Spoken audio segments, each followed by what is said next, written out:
The contrast in personalities between Wyatt Earp and Doc Holliday fuels their legendary status, yet it remains a mystery how two such different individuals became friends.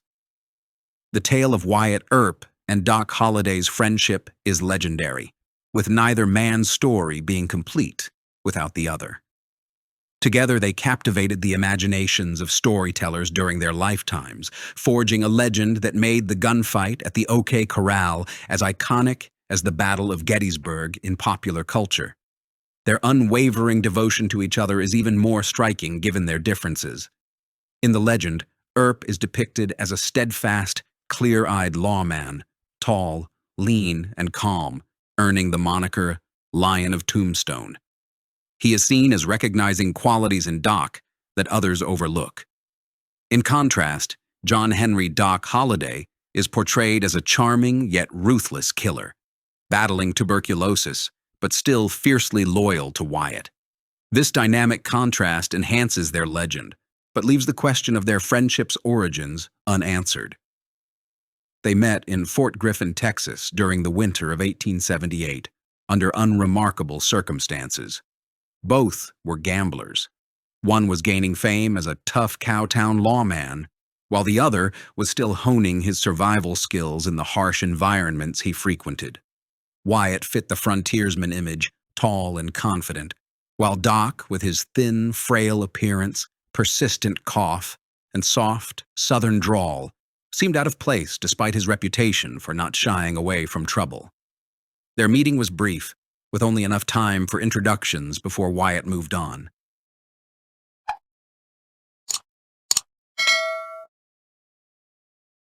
Cattle season calls Doc Holliday. In the spring of 1878, Doc Holliday and his companion, Mary Catherine Horney, also known as Big Nose Kate Elder, left Texas and headed to Dodge City, Kansas, to capitalize on the upcoming cattle season. In Dodge City, Doc found something he hadn't experienced since leaving his native Georgia and his family, a place among a circle of friends whose lives would become intertwined with his in the years to come. Bat Masterson, one of these friends, recalled that during Doc's year-long stay in Dodge, he did not have any quarrels, and although seen as somewhat grouchy, was not disliked by those who knew him. Holliday's lack of presence in police records and newspaper reports highlighted his good behavior during this period. It was also during this time that he met Wyatt Earp. Masterson noted that from their first meeting, Doc and Wyatt were fast friends. Wyatt Earp himself explained their bond in a Tombstone, Arizona territory courtroom in the fall of 1881. He stated, "I am a friend of Doc Holliday because when I was city marshal of Dodge City, Kansas, he came to my rescue and saved my life when I was surrounded by desperados." Doc to the rescue. In August and September of 1878, Dodge City witnessed several intense encounters between Texas cowboys and the local police. During one such incident, Wyatt Earp found himself alone and facing a group of unruly drovers, his pistol still holstered and his life in peril. He later recounted that Doc Holliday, who was playing Monte in the Long Branch Saloon, looked out the window and saw Wyatt in trouble. Reacting swiftly, Doc asked Frank Loving, the dealer, if he had a pistol. Loving provided a six-shooter from a drawer. Armed with both the borrowed gun and his own revolver, Doc stepped outside and commanded the cowboys to raise their hands. This diversion gave Wyatt the crucial moment he needed. "In an instant I had drawn my guns," Earp recalled, and the arrest of the crowd followed. This act of bravery cemented their bond, and Wyatt never forgot it. A few weeks later, Doc and Kate left Dodge City for the New Mexico territory, seeking a healthier climate for Doc. They settled in Las Vegas, a well-established community in the territory. However, Doc returned to Dodge City in March, and again in May 1879, to help Bat Masterson organize a group of fighting men for the Atchison, Topeka, and Santa Fe Railroad during its conflict with the Denver and Rio Grande Railroad over the Royal Gorge in Colorado. In September 1879, Wyatt resigned as assistant marshal in Dodge to join his brothers in their move to Tombstone. Earp reunited with Holliday in Las Vegas. They had seen each other only briefly over the past year. When the Earp family decided to move to Prescott, Arizona territory, Doc and Kate joined them. However, Doc didn't immediately follow them to Tombstone. Kate, unhappy with the Earps' influence on Doc, went to Globe, Arizona territory alone, while Doc spent the next 6 months between Las Vegas and Prescott. In September 1880, Doc decided to accept Wyatt's invitation to join him, though he might have also been drawn by a gambler's conflict involving old friends from Dodge and Texas. Whatever the reason, once Doc arrived in Tombstone, his bond with Wyatt and his brothers strengthened. The Earps knew they could rely on Holliday. Doc stood by his friends in the gambler's conflict. He supported the Earps when William Curly Bill Brocious killed Tombstone Marshal Fred White in October 1880. He accompanied Wyatt to Charleston, Arizona, to retrieve his stolen horse from Billy Clanton.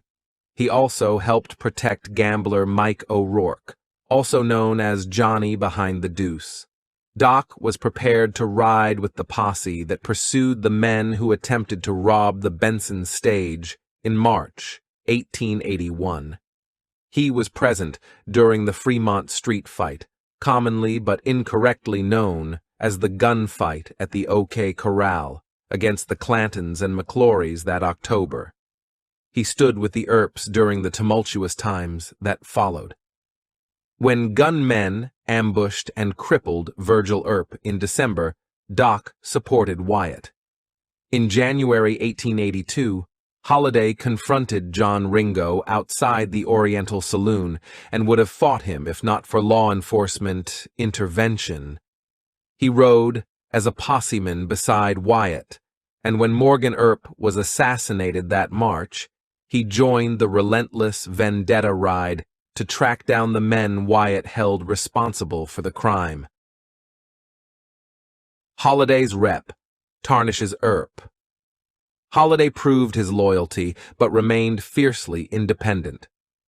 During his time in Tombstone, he frequently traveled, seeking gambling opportunities in other towns and visiting Kate in Globe. Wyatt Earp soon realized that being friends with Doc came with its challenges.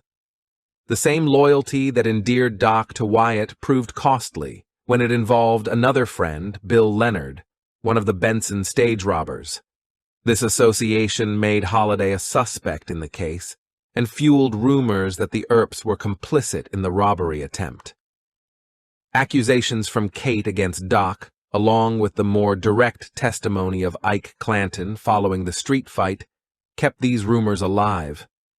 Holliday's quick temper and tendency to resort to gunplay when drinking led to several embarrassing incidents. His confrontation with Ike Clanton the night before the street fight drew some blame for that event. Doc became an embarrassment to Wyatt. Wyatt, who had a reputation as an efficient lawman and enjoyed the support of Tombstone's successful and respectable leaders, found his relationship with Holliday troubling to these allies. John P. Clum, Tombstone's mayor during its tumultuous period and a lifelong friend of Wyatt, plainly stated in 1929, "I never approved of Holliday." District Court Justice Wells Spicer, in his decision following the street fight, criticized Chief of Police Virgil Earp for enlisting a man with Doc's reputation to assist in the attempted arrest of the Clantons and McClorys. Although Wells, Fargo, and Co. defended Doc against charges of involvement in the Benson stage holdup, they described him as a man of dissipated habits and a gambler. Tombstone reporter Ridgely Tilden blamed Doc for all the violence associated with the Earp-Clanton conflict, stating, "He kicked up the fight, and Wyatt Earp and his brothers stood in with him on the score of gratitude." Doc became Wyatt's Achilles heel. The vendetta led Earp's critics to reshape the history of Tombstone's troubles, focusing on Holliday's reputation and alleged wrongdoings. Doc's lapses were used as evidence to paint the Earps as criminals. This tactic put Wyatt's allies on the defensive. John P. Clum later reflected that without Holliday's presence at the street fight, much of the bitterness surrounding the event would have been alleviated. Without Doc, defending the Earps would have been simpler. Despite this, Wyatt stood by Doc, and Clum understood why. There is no doubt in my mind that Doc Holliday was loyal to his friends and a dead game sport, whether he was playing poker or pulling the trigger, Clum remarked. He doubtless was a loyal friend.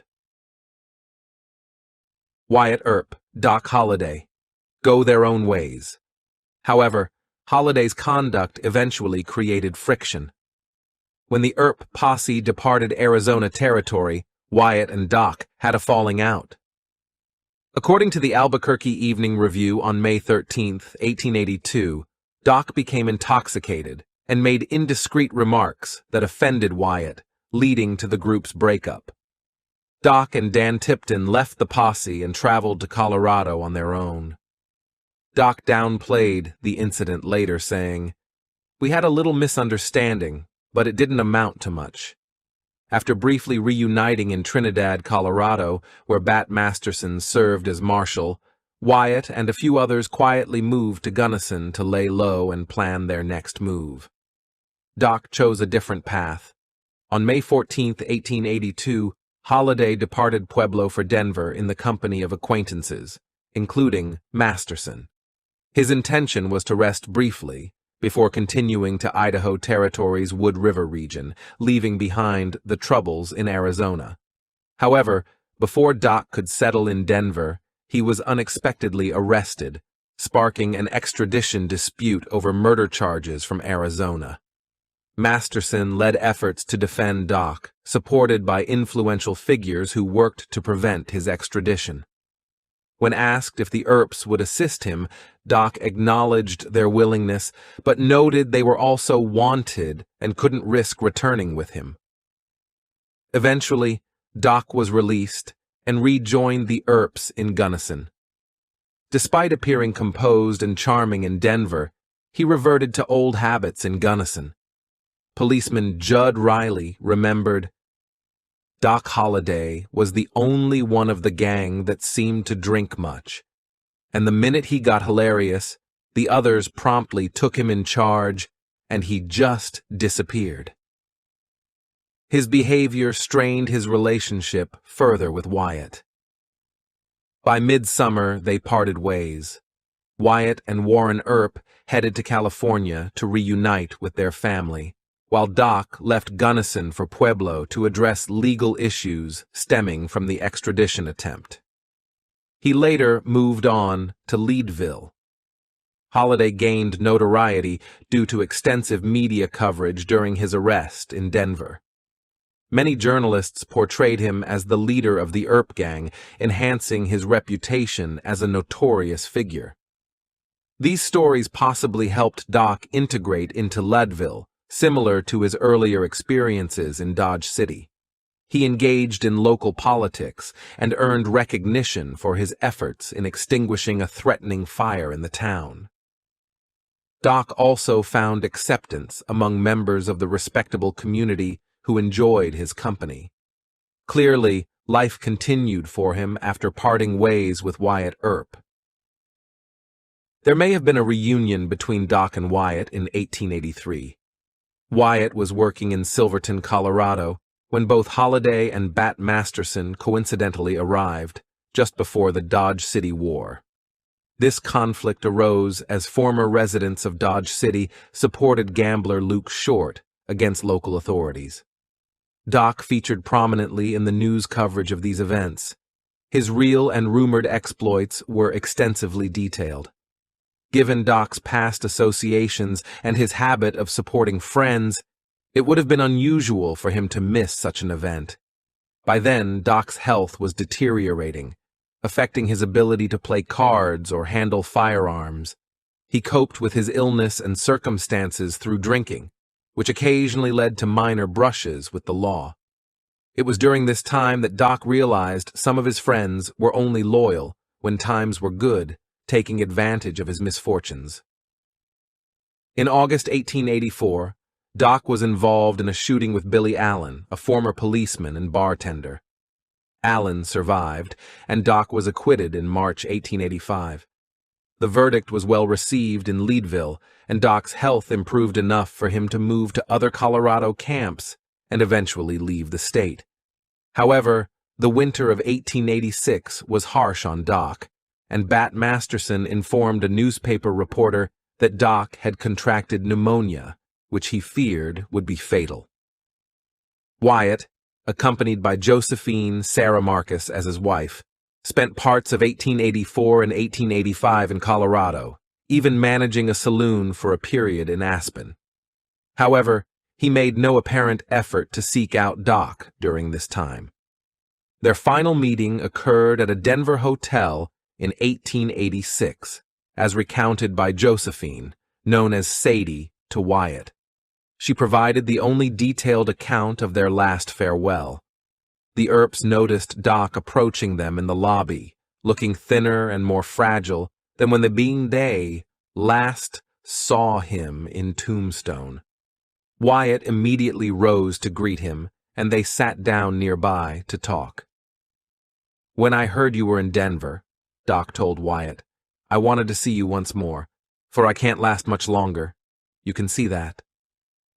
Josephine recalled Wyatt being deeply moved by this parting from a man who had relied on him, akin to a frail child seeking strength.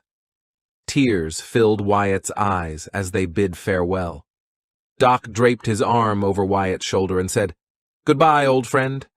It will be a long time before we meet again."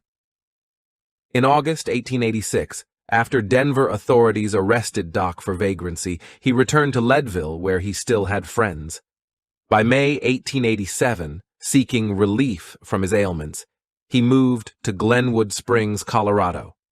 He hoped the mineral springs would alleviate his symptoms, but he lingered through the summer and passed away there on November 8, 1887. Local gamblers, saloon keepers, and others who admired Doc's courage and endurance collected funds to cover his funeral expenses.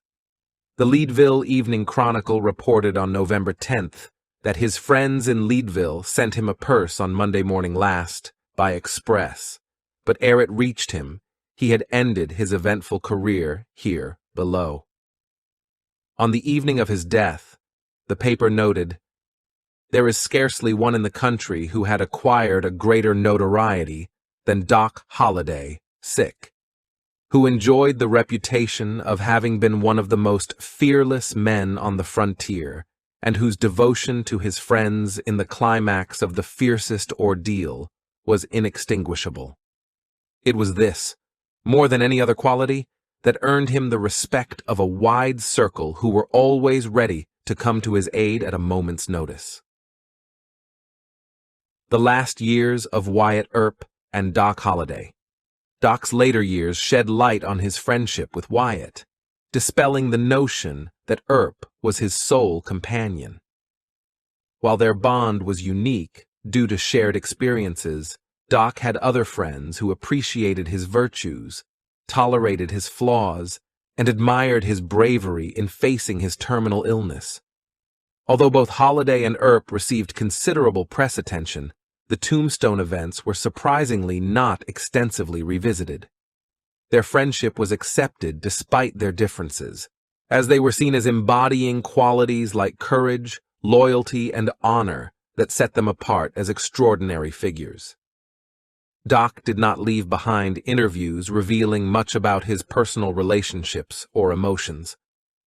When asked by a Denver reporter about the Earps, he simply replied, "Yes, they are my friends," which sufficed.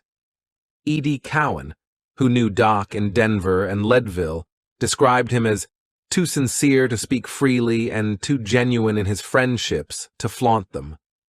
Another friend, Lee Smith, summarized Doc as a loyal friend who would readily defend others as he would himself, despite occasionally finding himself in trouble. Wyatt's life took a different path. He engaged in gambling, business ventures, and mining, seeking respectability and mingling with influential figures. His life encompassed both hardships and prosperity, and, over time, he was portrayed alternately as a hero and a villain. By the 1890s, particularly following the Sharkey Fitzsimmons boxing scandal in San Francisco, Wyatt faced a barrage of negative and fanciful articles from critics like Charles H. Hopkins, Charles Michelson, and Alfred Henry Lewis. These attacks prompted Wyatt's friends to come to his defense, highlighting the complexities and controversies that marked his later years. Contemporaries reflect on Duo. In 1907, Bat Masterson penned a series of articles for Human Life magazine focusing on famous gunfighters of the Western frontier. Regarding Wyatt Earp, Masterson wrote, "Wyatt Earp has excited, by his display of great courage and nerve under trying conditions, the envy and hatred of those small-minded creatures with which the world seems to be abundantly peopled, and whose sole delight in life seems to be in fly-specking the reputations of real men. I have known him since the early 70s, and have always found him a quiet, unassuming man, not given to brag or bluster, but at all times and under all circumstances a loyal friend and an equally dangerous enemy." Masterson was less flattering in his depiction of Holliday, describing him as impulsive, hot-headed, prone to drinking and quarreling, which made him unpopular among those who did not fear him. Masterson claimed, "Holliday had few real friends anywhere in the West. He was selfish and had a perverse nature, traits not calculated to make a man popular in the early days on the frontier." Bat did acknowledge one redeeming quality. His whole heart and soul were wrapped up in Wyatt Earp, and he was always ready to stake his life in defense of any cause in which Wyatt was interested. Damon did no more for Pythias than Holliday did for Wyatt Earp. Masterson's explanation of the Earp-Holliday friendship became standard, but it failed to silence Wyatt's critics. By the 1920s, Wyatt was increasingly frustrated with ongoing criticisms in literature and worried about his legacy. The tales surrounding him and Doc grew more exaggerated over time, with Doc's reputation becoming a particular liability.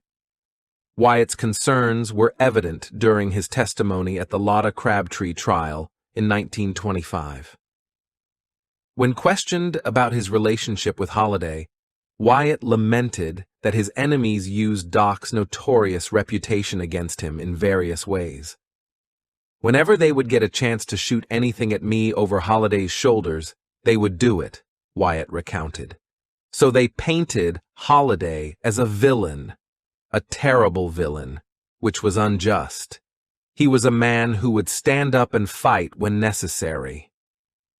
Wyatt was equally defensive with Walter Noble Burns, who showed interest in writing Wyatt's biography. At the time, Wyatt was involved in a misguided attempt to produce his biography with his friend John Flood, who lacked the necessary writing skills. Burns proposed an alternative, suggesting a biography focused on Doc Holliday.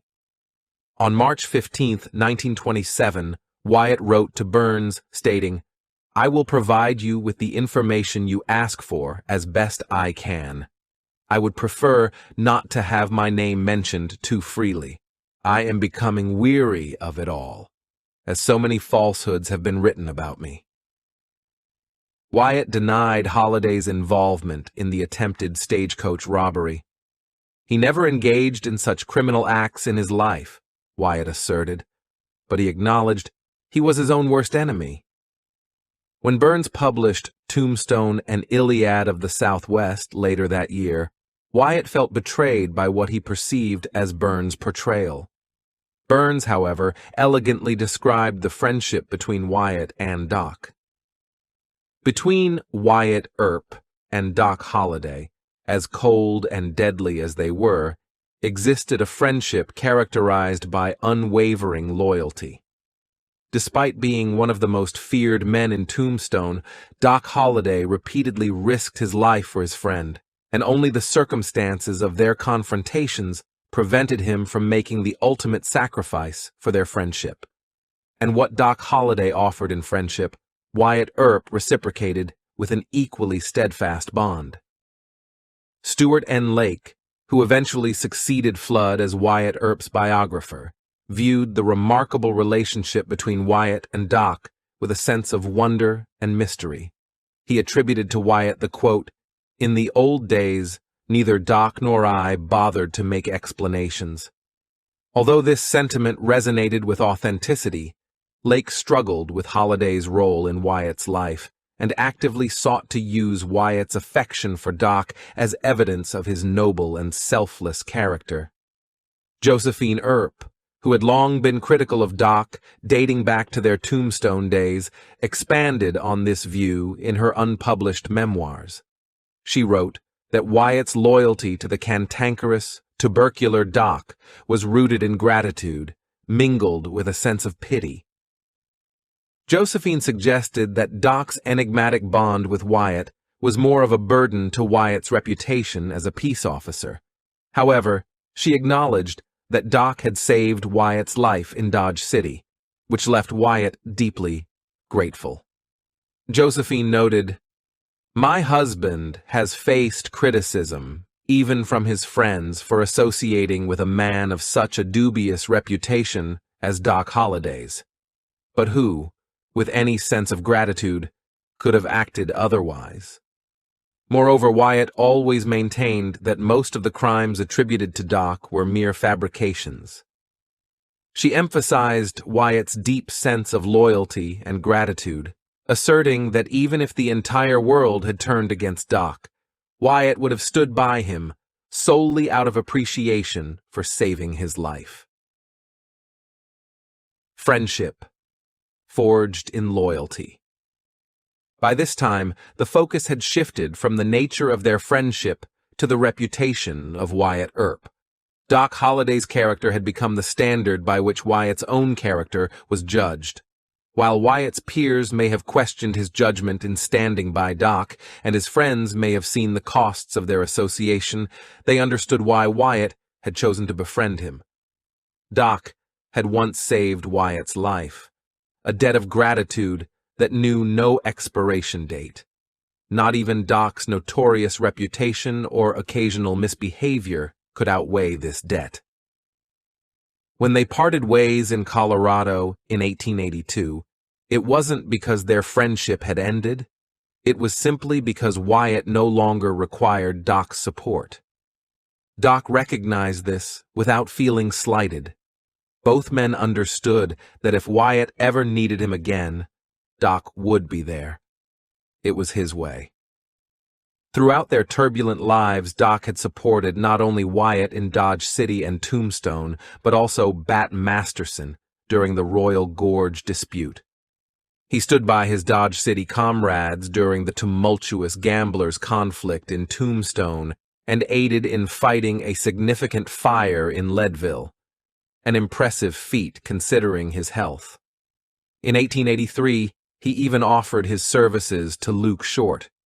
Despite later criticisms, even Bat Masterson acknowledged in 1886, "When I served as sheriff in Dodge City, Doc Holliday was a man I trusted implicitly to uphold the law." Men like Doc and Wyatt adhered to a code that provided a sense of security in a perilous world, a code grounded in courage and unwavering loyalty. Their contemporaries judged them not by conventional standards of goodness or badness, but by their reliability in times of trouble. By the 20th century, this value system seemed quaint or even fictional, leading many who witnessed it to romanticize and lament its decline. In the 19th century, close male friendships were seen as normal, dignified, and morally uplifting. Such relationships required no explanations or justifications. They spoke for themselves. E.D. Cowan, a close associate of Doc's from Denver and Leadville, encapsulated this sentiment in 1898. This unique character of American daring and the acutest sense of fair play was full of sentiments easily touched but rarely spoken, incapable of abandoning a friend who had the law against him, and the bravest to execute the law when common sense dictated the justice of the decree. In the Old West, Wyatt Earp and Doc Holliday stand out as legends, each with their own shades of grit and honor. Yet, beneath their contrasting personas, their bond remains a testament to loyalty and courage. Please like and share if you find the video content interesting and useful. Don't forget to subscribe to the channel and comment below so as not to miss the upcoming interesting videos. Thanks for watching.